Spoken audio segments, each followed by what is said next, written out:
अस्सलामुअलैकुम दोस्तों, मैं हूं राव कमर रिजवान और आप देख रहे हैं मेरा यूट्यूब चैनल।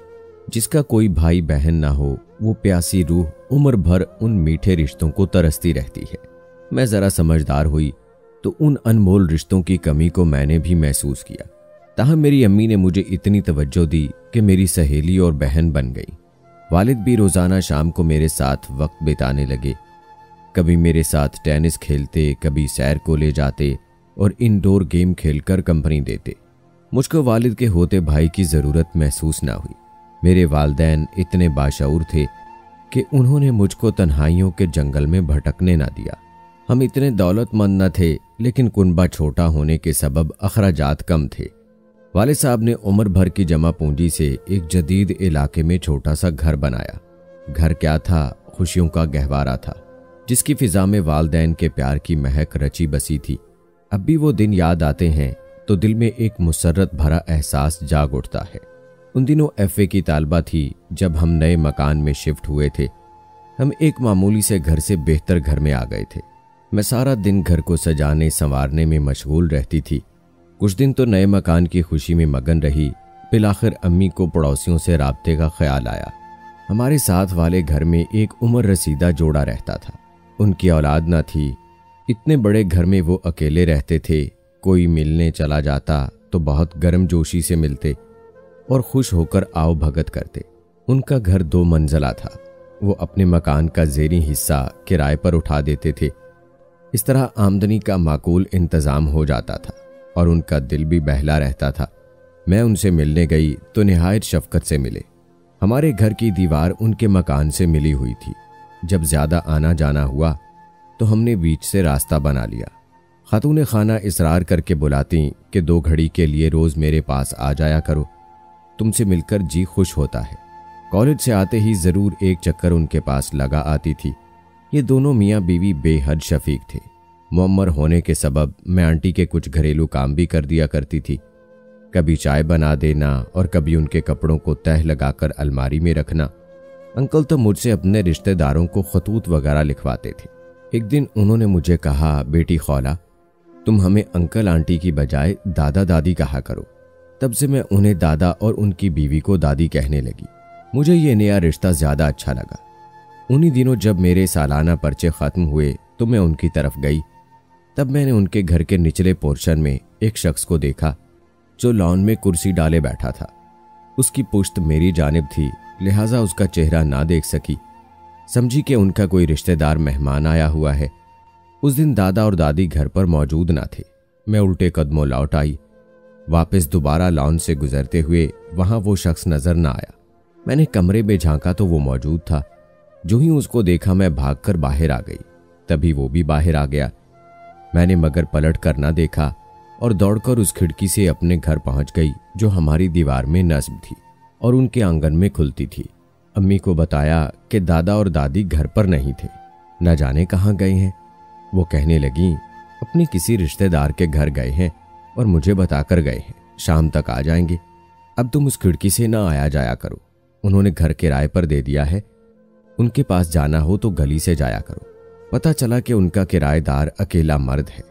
यहाँ नौकरी के सिलसिले में आया है। किसी महकमे में ऑफिसर है। अगली सुबह जब मैं कॉलेज जाने को निकली तो वो भी अपनी गाड़ी निकाल रहा था। मैंने उसे नज़रअंदाज कर दिया और बस स्टॉप की तरफ बढ़ गई। उसके बाद मुतअद्दिद बार सामना हुआ। वो अपने काम से काम रखता और मैं उसको देखकर आगे बढ़ जाती। हमारे बुजुर्ग पड़ोसी आ गए तो उनको बताया कि मैं आई थी। वो घर में मौजूद था। उन्होंने बताया कि वो एक संजीदा शख्स है, किसी से फालतू बात नहीं करता। बहरहाल उन्होंने मेरा तारुफ अपने किराएदार से करवाया। उसका नाम जीशान था।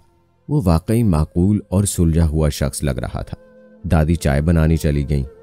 तभी वो मेरी तरफ मतवज्जे हुआ। पूछा, आप कौन सी क्लास में पढ़ती हैं? ये एक आम सा आसान सवाल था, लेकिन मुझे उससे बात करना आसान ना लग रहा था। मैंने उसकी बातों का बस हूँ हाँ में जवाब दिया। अम्मी को अहवाल बताया तो वो कहने लगी, बेटी तुमने उसके साथ ज़्यादा बातें तो नहीं की। ख्याल रखना, ऐसे लोगों से ज़्यादा बातचीत ठीक नहीं रहती। उस रोज़ मेरा कॉलेज में ज़रूरी प्रैक्टिकल था और वक्त पर पहुंचना लाजिम था। मौसम बहुत ख़राब था। घर से निकलते देर हो गई। और कॉलेज बस रवाना हो गई। मैं इधर उधर देख रही थी कि बूंदाबांदी शुरू हो गई। बारिश रफ्ता रफ्ता तेज होने लगी। मैं घबराई हुई पब्लिक बस का इंतजार कर रही थी कि जीशान की गाड़ी मेरे पास आकर रुकी।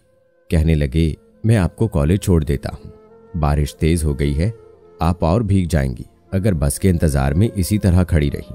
मौका गनीमत जानकर गाड़ी में बैठ गई। उसने गाड़ी स्टार्ट करते ही पूछा, आप कॉलेज ही जाएंगी ना? जी, मैंने मुख्तसर जवाब दिया। अभी हमने थोड़ा सा सफर तय किया था कि रास्ते में बारिश और तेज हो गई। बातों बातों में उसने मेरी वापसी का वक्त भी मालूम कर लिया। आज उसे सूट में मलबूस देखा तो पहली बार वो मुझको जाज़िबे नज़र शख्स मालूम हुआ और मेरे अंदर छुपी हुई शर्मीली लड़की ने उसको वजी होने की सनद दे दी। बहरहाल नए मॉडल की कार, आला ओहदे पर फाइज और अच्छे अखलाक रखने वाले आदमी से मैं तो क्या, मेरे जैसी कई लड़कियां मुतासिर हो जाती हैं। कॉलेज से वापसी पर बाहर आई तो जीशान पहले से मौजूद था। मैंने उसे देख लिया, फिर भी इस तरह बनकर गाड़ी के पास से गुजरने लगी जैसे उसको देखा ना हो। उसने मुझको आवाज दी, अरे कमाल है, आप बारिश में और इस कीचड़ में पैदल जाएंगी। आज आपकी किस्मत अच्छी है कि मेरा इधर काम निकल आया था, सोचा आपको लेता चलूं। किराएदार सही, हूं तो आपका पड़ोसी, आपका बहुत हक है मुझ पर। इतना बड़ा अफसर एक मामूली लड़की को लेने भला क्यों आएगा, इधर काम ही होगा। इस सोच से खुद को तसल्ली देकर मैं जीशान की गाड़ी में बैठ गई और उनका शुक्रिया अदा किया। घर पहुंचकर अम्मी को बताया। वो कहने लगी, चलो बारिश थी, आज तो उनके साथ आ गई हो, आइंदा मोहतात रहना। शाम को फारिग हुई, दादा मियाँ और दादी जी से मिलने गई। वो भी वहां बैठा हुआ था। आज मेरी नज़र बार बार उसकी तरफ उठ रही थी। सच तो ये है कि उसकी शख्सियत और दौलत का तिलिस्म मुझ पर असर कर चुका था। खुद को लाख समझाया कि मेरा इसका मेल नहीं। वो एक अजनबी, एक खुशहाल अफसर, मुझसे उम्र में कम से कम 10 बरस बड़ा, लेकिन दिल था कि उसके बारे में सोचे जाता था। मसला ये था कि मैं मतवसत तबके की लड़की जिसने जिंदगी की बेशतर आसाइशें ना देखी थीं, मेरे लिए तो वो एक शहजादे की तरह हो गया था। माँ मुझे हर वक्त नसीहत करती कि जब किराएदार घर पर हों तो मुझे पड़ोस में ना जाना चाहिए। मैं भी यही इरादा रखती थी, लेकिन जब वो मुझसे मुखातिब होता या अपने पास बुलाता तो मैं किसी मामूल की खातिर खामोशी से उसके पास चली जाती थी। एहसास था कि ये सब कुछ ठीक नहीं है, लेकिन एक मुहूम की उम्मीद के शायद वो मुझको अपना ले, पसंद कर ले और एक बहुत अच्छी जिंदगी में सब कुछ पालूं। मेरी ढारस बन जाती थी। एक दिन कॉलेज से निकली तो वो मुझे नजर आ गया। अपनी गाड़ी में था। मुझे पैदल बस स्टॉप की तरफ जाते देखा तो गाड़ी मेरे करीब लाकर रोक ली। कहने लगा, वो सामने इमारत में मेरी एक मीटिंग थी, वहां से निकला तो तुम पर नजर पड़ गई। अगर बस में जाना ना चाहो तो मेरे साथ चलो। मुझको माँ की हिदायत याद आ गई। अजनबी मर्द से ज्यादा मिलना जुलना ठीक नहीं।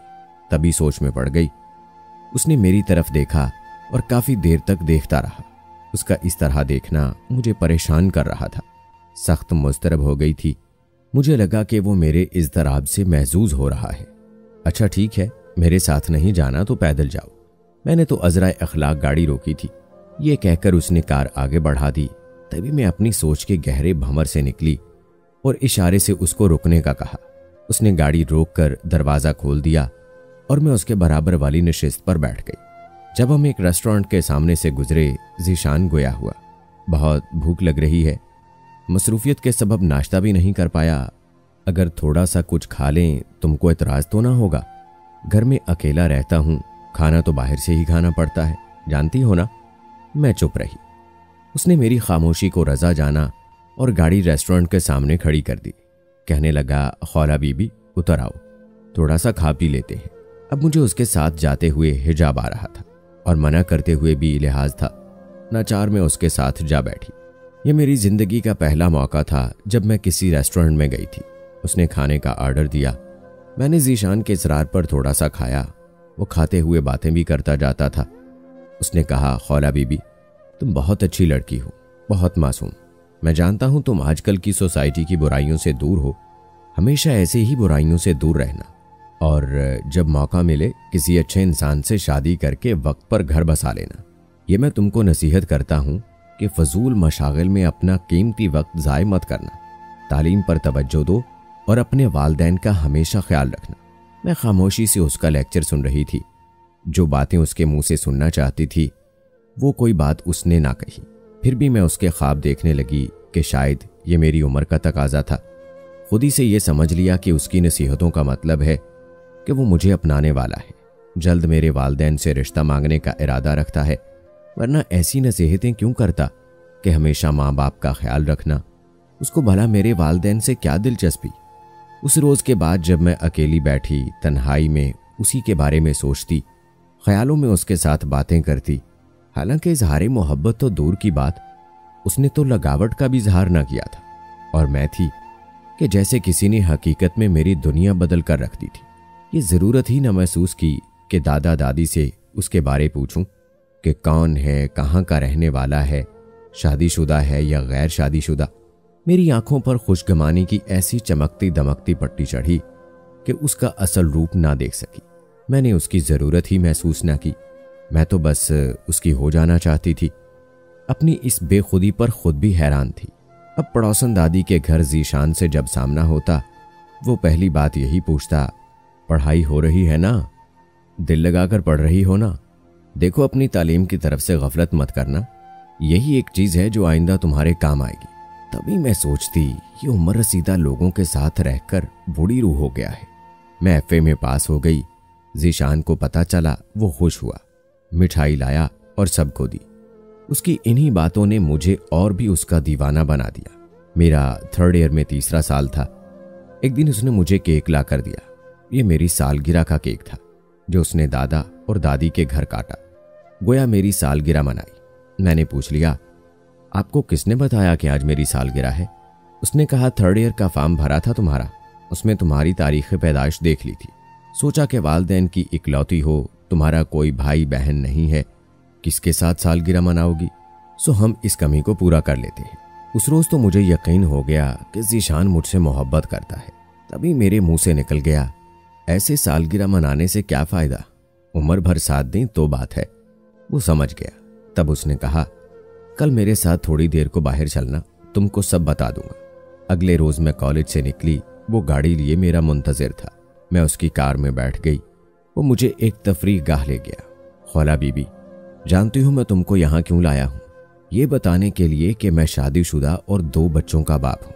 बड़ी मुश्किल से अपनी फैमिली से दूर वक्त काट रहा हूँ और अपने तबादले की कोशिश में हूँ ताकि घर बार से नज़दीक हो जाऊँ। देखो, मेरे लिए तुम किसी और ख्याल को दिल में जगह ना दे देना। ये मैं तुमसे इसलिए कहना चाहता हूँ कि तुम किसी दुख में ना पड़ जाओ। जल्द मेरा तबादला हो जाएगा और मैं यहाँ से चला जाऊँगा। फिर शायद ही कभी तुमसे मुलाकात हो। तुम अगर ऐसा कुछ सोच रही हो कि मैं तुमको पसंद करता हूँ या हमारी शादी हो सकती है, तो ये मुमकिन नहीं है। मैं तुमको पसंद ज़रूर करता हूँ मगर तुमसे शादी नहीं हो सकती। मैं मोहब्बत सिर्फ अपने बच्चों से करता हूँ। मुझसे कोई ख्वाब वाबस्ता करना बेकार की बात रहेगी। बस एक बात और कहता हूँ कि तुम पढ़ाई मत छोड़ना। मुझे मालूम है तुम्हारे वालिद काफ़ी बीमार हैं और वही तुम्हारा सहारा हैं, लेकिन कभी ऐसा भी होता है कि वालिदैन को सहारे की ज़रूरत पड़ जाती है। ऐसे में औलाद को वालिदैन का सहारा बनना पड़ता है।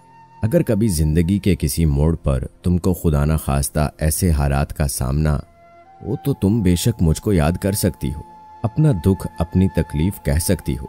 मैं तुम्हारी पूरी मदद करूँगा। वो कहे जा रहा था और मैं गुमसुम थी, जैसे कुछ नहीं सुन रही थी। मुझको किसी ने ऊंचे पहाड़ से धक्का दे दिया था। हालांकि जो ख्वाब बुने मैंने खुद बुने, फिर उन ख्वाबों में बसेरा भी खुद कर लिया, उनको अपना ओढ़ना बिछोना बना लिया। जानती न थी हकीकत की दुनिया क्या है। इर्द गिर्द से गाफिल मैं तो बस अपने बनाए ख्वाबों के जाल में जी रही थी। जीशान एक समझदार जहां दीदा इंसान था। वो पहली नज़र में समझ गया था कि मैं उसके बारे क्या सोचने लगी हूँ। पहले तो वो खामोश रहा, फिर जब मैं ज़्यादा ही खो गई उसने मुझे जगाना ज़रूरी जाना, हकीकत बारे बताना ज़रूरी समझा, क्योंकि वो नेक दिल अच्छे किरदार का आदमी था। वो मुझे धोखा देना ना चाहता था और ना मेरी मासूमियत से फ़ायदा उठाना चाहता था। उसने बजाय मुझे हकीकत का अदराक देकर हालात से महफूज कर देना चाहा। उस रोज़ तो मुझे इतना दुख हुआ कि वो मुझे दुनिया का सबसे बुरा, सबसे संगदिल इंसान लगा था, क्योंकि उसने मुझे मेरी ज़िंदगी के सबसे मीठे ख्वाब से जगा दिया था। ऐसा ख्वाब जिससे मैं कभी भी जागना ना चाहती थी। लम्हे भर को तो दिल ने कहा कि यह शख्स नफरत के काबिल है, जिसने मेरा दिल तोड़ा है। काश के फरेब ही दे देता, मैं इस फरेब में ही जी लेती। लेकिन यह सच तलख ही नहीं, अहानत आमेज भी था, और इंसान अपनी तौहीन का जहर बड़ी मुश्किल से पी सकता है।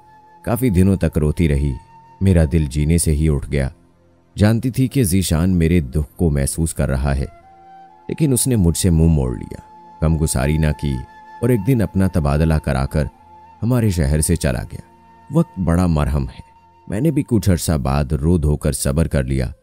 उन दिनों अब्बा जान की तबीयत ज्यादा खराब थी, इलाज मुआलजा भी कर लिया, मगर शिफा उनकी किस्मत में न थी। बीमारी बिलाखिर मर्जुल मौत साबित हुई और वो अल्लाह को प्यारे हो गए। कुछ दिन उनके सोग में गुजर गए। होश जब आया कि मुश्किल वक्त सर पर आ चुका था, जूं तू करके तालीम मुकम्मल की और अपने वतन की हजारों लड़कियों की तरह मैं भी सहारे ढूंढती नौकरी की तलाश में निकल खड़ी हुई। अब पता चला कि जिंदगी कितनी संगलाख, कितनी मुश्किल है। साल भर तक मुलाजमत के लिए मारी मारी फिरती रही।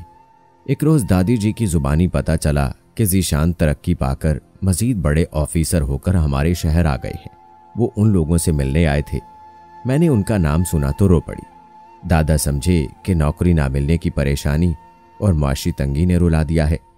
कहने लगे, खौला बेटी रोती क्यों हो, मैं ज़ीशान से तुम्हारी नौकरी के लिए बात करता हूँ, वो जरूर तुम्हारे लिए कुछ न कुछ करेगा। अब तो उसे बंगला भी बैंक की तरफ से मिला है। उन्होंने फोन मिलाया और ज़ीशान से मेरे बारे में बात की। उसने कहा कि मैं ऑफिस के बाद आऊंगा। शाम को दादा के घर आया और मुझको बुलवा भेजा। ना चाहते हुए भी मैं गई। ज़ीशान जानता था कि मैं उससे खफा थी, लेकिन अब क्या मेरा खफा होना, अब तो घर को चलाना था, मुलाजमत लेनी थी। दादा ने मुझे तुम्हारे हालात से आगाह कर दिया है, परेशान मत हो, ये रहा मेरा कार्ड, कल मेरे दफ्तर आ जाना, तुमको मुलाजमत मिल जाएगी। मुझको उनके एक फोन पर मुलाजमत मिल गई। आज पता चला कि जिंदगी में मोहब्बत ही सब कुछ नहीं होती। आज तो मोहब्बत किसी दीवाने का ख्वाब ही लगती है। वालिद की वफात के बाद अम्मी सदमे से निढाल होकर अब तक बीमार पड़ी थी और घर में फाकों तक नौबत आ चुकी थी। ऐसे में ज़ीशान की ज़ात अंधेरे में चिराग की मानंद थी। जब मुझको तकर्री का लेटर मिला, मैंने उनका शुक्रिया अदा किया। वो बोले, इसकी ज़रूरत नहीं है, मैं खुश हूं कि तुम्हारा मसला हल हो गया। मैं आपकी बहुत मशकूर हूं कि आपने मुझे ख्वाबों की दुनिया से निकालकर हकीकत में ज़िंदगी का मफहूम समझा दिया। अगर हकीकत का मफहूम समझ लिया है तो मुझे अपना बड़ा भाई समझ लो। यही रिश्ता मेरे और तुम्हारे दरमियान अच्छा रहेगा। इस तरह तुम मेरे घर आ सकोगी, मेरी बीवी और बच्चों से मिल सकोगी, और आइंदा भी तुमको कभी जिंदगी में कोई मुश्किल दरपेश हुई तो मैं तुम्हारे काम आ सकूंगा। अगर एक बड़ा भाई तुमको मिल जाए तो क्या यह खुशी की बात ना होगी? जी, बहुत ज्यादा खुशी की बात है। मैंने आंसू पोंछते हुए उस मुकद्दस रिश्ते को कबूल कर लिया। दोस्तों, बेशक हर मर्द बुरा नहीं होता। कुछ ज़ीशान जैसे भी होते हैं जो ख्वाबों की नहीं बल्कि हकीकी जिंदगी में जीते हैं, और वो किसी की मजबूरी का फायदा भी नहीं उठाते। ज़ीशान अगर चाहता तो मेरा फायदा उठा सकता था, लेकिन उसने ऐसा ना किया। आज वो मेरा भाई है, मेरी इज्जत का मुहाफिज। मैं भी उनकी दिल से इज्जत करती हूँ और दुआ करती हूँ, काश सब लोग ऐसे ही हकीकी जिंदगी में जीने वाले और सच्चा प्यार करने वाले मुकद्दस रिश्ते बन जाएं। कैसी लगी कहानी कमेंट बॉक्स में ज़रूर बताएं। मिलते हैं अगली वीडियो में, तब तक के लिए अल्लाह हाफिज।